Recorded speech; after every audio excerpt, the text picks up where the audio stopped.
잠깐 상상해 보세요. 당신이 수많은 군중 앞에 서 있습니다. 그때 분노에 찬 로마 병사들이 달려와 당신을 거칠게 붙잡습니다. 그들은 아무런 자비도 없이 당신을 끓는 기름이 가득한 가마솥 속으로 내던집니다. 누구라도 순식간에 타 죽을 그런 끔찍한 열기입니다. 그런데 놀라운 일이 벌어집니다. 당신은 비명을 지르지 않습니다. 살이 타지도 않습니다. 죽지도 않습니다. 오히려 당신은 모두를 충격에 빠뜨릴 만큼 놀랍고도 강력한 행동을 합니다. 이것은 영화 속 이야기가 아닙니다. 실제로 있었던 일입니다. 그 기름 속에 있었던 사람은 다름 아닌 예수님의 가장 가까운 제자 중 한 명, 사도 요한이었습니다. 그렇다면 요한은 그 끓는 기름 속에서 무엇을 했을까요? 왜 그는 다른 사람들처럼 죽지 않았을까요? 그리고 그 사건은 어떻게 역사의 흐름을 바꾸었을까요? 이제 시간을 거슬러 올라가 사도 요한이 누구였는지, 그리고 왜 그의 이야기가 오늘날까지도 중요하게 전해지고 있는지 함께 알아보겠습니다. 요한은 단순한 사람이 아니었습니다. 그는 예수님께서 특별히 부르신 12제자 중 한 사람이었습니다. 그 12명 중에서도 요한은 예수님과 특별한 관계를 가졌습니다. 요한은 자주 예수께서 사랑하신 제자로 불렸고, 예수님은 그를 깊이 사랑하고 신뢰하셨습니다. 요한은 야고보의 형제였고, 둘은 함께 우레의 아들들이라고 불릴 만큼 열정적이고 강한 성격을 가지고 있었습니다. 요한은 예수님의 많은 기적을 직접 목격했습니다. 죽은 자가 살아나고 수천 명이 먹고 남을 만큼 음식이 불어나며 수많은 병자들이 치유되는 그 현장을 그는 눈으로 보았습니다. 그러나 그는 단지 좋은 순간들에만 함께 있었던 것이 아닙니다. 예수님께서 고난받는 순간에도 그는 곁을 지켰습니다. 십자가 처형 당시 대부분의 제자들이 도망쳤지만 요한은 그 자리에서 끝까지 남아 예수님의 어머니 마리아를 위로했습니다. 예수님은 심지어 죽기 전 마리아를 요한에게 맡기며 돌보아 달라고 부탁하셨습니다. 예수님이 부활하시고 하늘로 올라가신 뒤 요한은 초기 기독교 교회에서 핵심적인 리더가 되었습니다. 그는 복음을 전하고 가르치며 여러 지역을 다녔습니다. 그는 성경의 일부도 기록했는데 요한복음과 요한계시록이 바로 그가 쓴 책입니다. 하지만 그의 강한 믿음과 담대한 선포는 로마 제국의 위협으로 비쳤습니다. 로마는 그를 침묵시키고 싶어 했습니다. 그러나 로마는 알지 못했습니다. 요한의 이야기는 이제 시작일 뿐이라는 것을. 예수님이 승천하신 후 제자들은 온 세상에 복음을 전하기 시작했습니다. 그들은 예수님을 통해 사랑, 진리, 영원한 생명을 얻을 수 있다고 전했습니다. 하지만 그 메시지를 모든 이들이 반긴 것은 아니었습니다. 특히 로마 제국은 불편해했습니다. 당시 로마의 황제는 도미티아누스였는데 그는 자신을 신으로 숭배받고자 했습니다. 그러나 기독교인들은 오직 하나님만을 예배해야 한다고 믿었기에 이를 거부했습니다. 이로 인해 로마는 기독교인들을 반역자로 여기며 박해하기 시작했습니다. 많은 기독교인들이 체포되고 구타당하고 심지어는 공개 처형당하기도 했습니다. 그 목적은 기독교 신앙을 뿌리 뽑고 더 이상 퍼지지 못하게 하려는 것이었습니다. 그 시기에 사도 요한은 가장 중요한 기독교 지도자 중 한 사람이었습니다.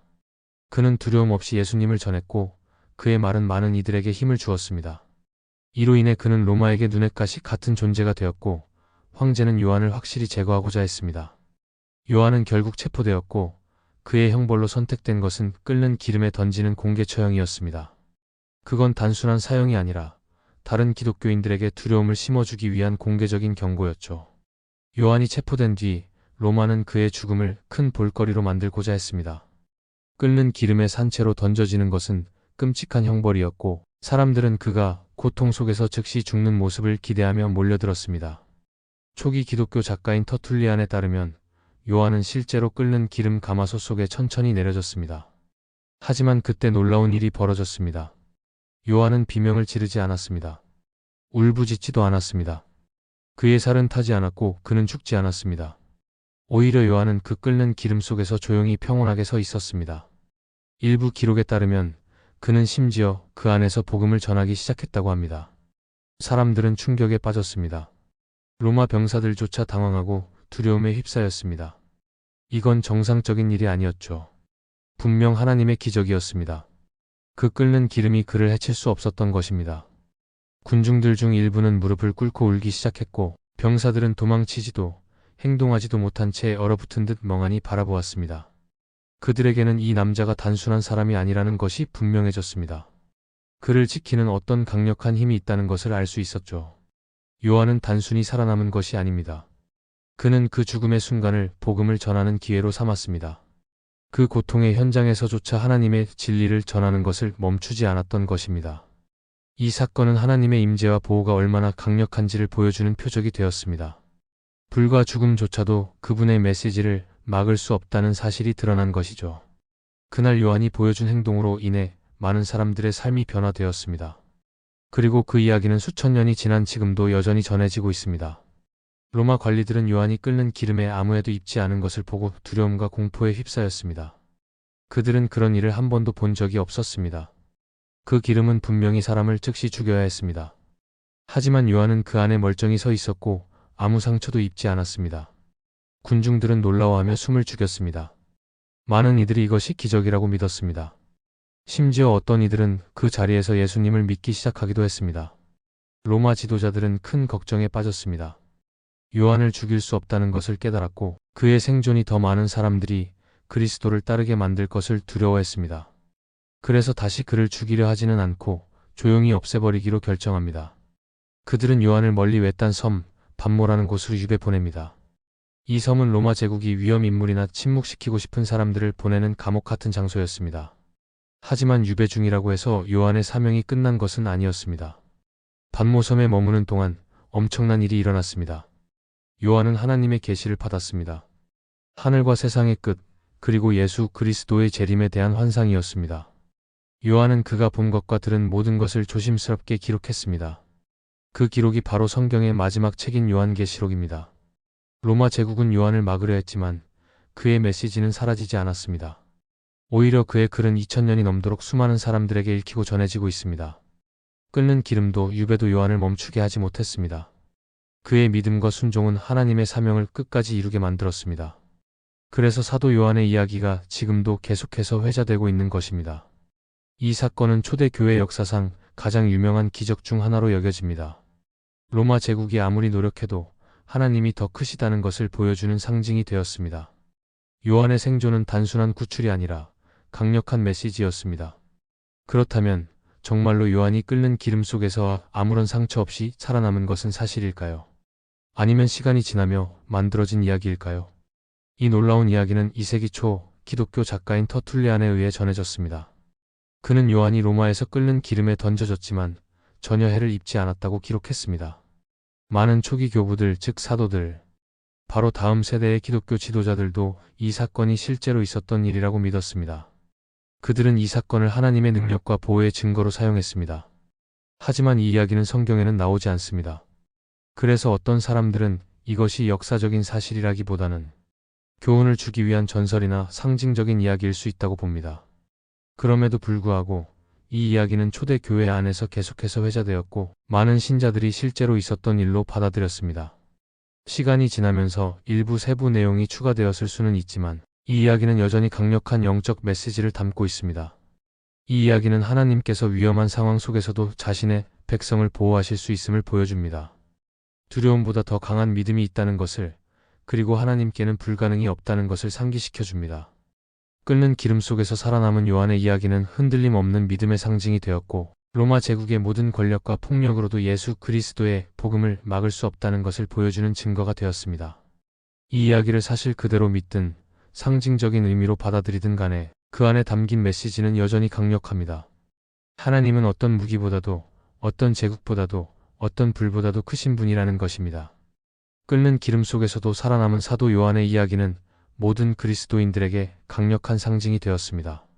죽음 앞에서도, 가장 고통스러운 상황 속에서도 하나님은 여전히 모든 것을 주관하고 계셨습니다. 요한의 침착함, 끓는 기름 속에서도 복음을 전한 그 용기, 그리고 단 하나의 화상도 입지 않은 그 생존은 말 그대로 불 속에서 드러난 믿음이었습니다. 이 이야기는 초대 교회 성도들에게 희망과 용기를 주었습니다. 그들은 박해를 당하고 체포되거나 매를 맞고 죽임을 당하기도 했지만 요한의 이야기를 들으면서 고난이 끝이 아님을, 그리고 하나님의 능력이 인간의 잔인함보다 크다는 것을 기억할 수 있었습니다. 요한의 이야기는 그를 다른 사도들과도 다르게 특별하게 만들었습니다. 대부분의 사도들이 순교로 생을 마감한 반면 베드로는 십자가에 거꾸로 못 박히고 야고보는 칼에 맞아 죽었지만 요한은 순교당하지 않고 오래 살면서 복음을 계속 전할 수 있었습니다. 이로 인해 요한의 역할은 특별해졌습니다. 그는 예수님의 삶에 가장 가까이 있었던 제자일 뿐 아니라 성경의 마지막 책인 계시록까지 기록한 사람이 되었습니다. 그 책은 경고와 소망, 그리고 승리를 담은 메시지입니다. 오늘날까지도 요한의 불시험은 우리에게 이렇게 말합니다. 믿음은 불러도 태워지지 않는다. 그의 삶은 우리에게 보여줍니다. 우리가 믿음 안에 머무를 때 하나님께서 우리의 이야기를 통해 다른 사람들을 강하게 하신다는 것을요. 요한이 남긴 유산은 담대함과 압박 속에서도 흔들리지 않는 평안, 그리고 그리스도를 통한 승리입니다. 그래서 그의 이야기는 오늘날도 전 세계 수많은 그리스도인들에게 영감을 주고 있습니다. 자, 여러분은 어떻게 생각하시나요? 그 끓는 기름 가마솥 안에서 정말 무슨 일이 있었던 걸까요? 하나님의 기적적인 보호였을까요? 아니면 다른 해석이 있을까요? 사도 요한의 생존 이야기는 수세기 동안 믿는 이들에게 깊은 감동을 주었습니다. 이것은 믿음이 가장 불가능해 보이는 상황에서도 승리할 수 있다는 강력한 증거입니다. 하지만 그 신비는 여전히 남아 있습니다. 정말 하나님의 기적이었을까요? 아니면 더 깊은 배경이 있을까요? 이 놀라운 역사적 순간에 대해 여러분의 생각이 궁금합니다. 여러분은 요한이 하나님의 능력으로 구원받았다고 믿으시나요? 아니면 다른 관점을 가지고 계신가요? 댓글에 여러분의 생각을 남겨주세요. 그리고 이 영상이 마음에 드셨다면, 더 많은 잘 알려지지 않은 성경 이야기를 듣고 싶으시다면 채널을 구독해주세요. 앞으로도 여러분이 한 번도 들어보지 못한 놀라운 성경 이야기들을 전해드릴게요. 좋아요와 공유도 잊지 마시고 종 모양 아이콘을 눌러서 새 영상이 올라오면 바로 보실 수 있도록 해주세요. 시청해주셔서 감사합니다. 다음 영상에서 뵙겠습니다.